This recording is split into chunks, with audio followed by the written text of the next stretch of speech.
We've got a really tough story to unpack today. You have this celebrated high school basketball coach, fresh off a run to the state championship, who is now facing dozens of serious criminal charges. So today, we're going to walk through the official reports and the timeline of events in the case of Paige Parker Adams, a story that has absolutely sent shockwaves through a local community. Yeah, the contrast here is just staggering, right? One minute, you're a state championship coach, the pride of the town. The next, you are the center of a major criminal investigation. So, let's get into the facts of how this all went down, based on what's been made public so far. All right, first up, a coach's sudden arrest. We're going from the championship final to facing charges. We've got to start here with the central figure, Paige Parker Adams, because this story, well, it turned on a dime.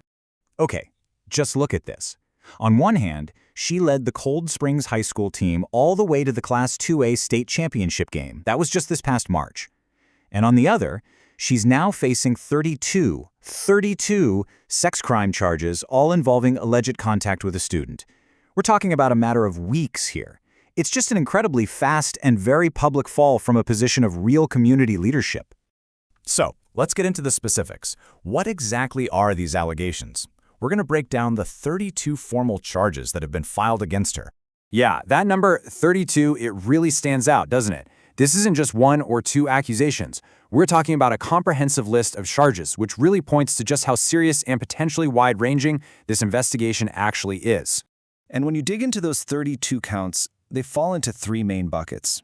You've got one count for a school employee engaging in a sex act with a student, then another one for sexual contact with a student. But look at this, the huge majority, 30 of them, are for distributing obscene material to a student. That sheer volume, 30 counts, really suggests that the prosecution is trying to build its case around a clear pattern of behavior. Which leads to the big question, how on earth did things escalate so fast? Well, let's look at the official timeline, because you'll see it all happened in a really short amount of time.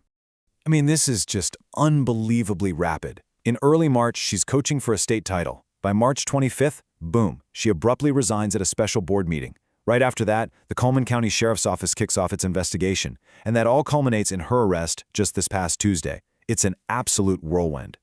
So with all of this happening so quickly, what are the official institutions saying? We have formal statements from both the school district and the Sheriff's Office, and they give us a sense of the official procedures and where the investigation stands right now. Okay, so here's the statement from the Coleman County School Superintendent, Dr. Shane Burnett. He makes a couple of really key points.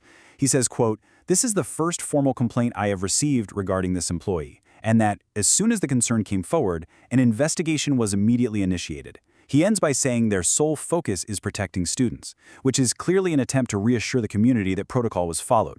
And then you have law enforcement weighing in. The Coleman County Sheriff's Office confirmed they're investigating the circumstances surrounding the resignation.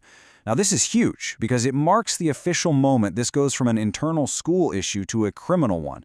And they specifically say they will consult with the Coleman County District Attorney's Office, which tells us the legal process is already moving to the next stage. To really get why this is such a profound shock to this community, you have to understand her backstory with this program.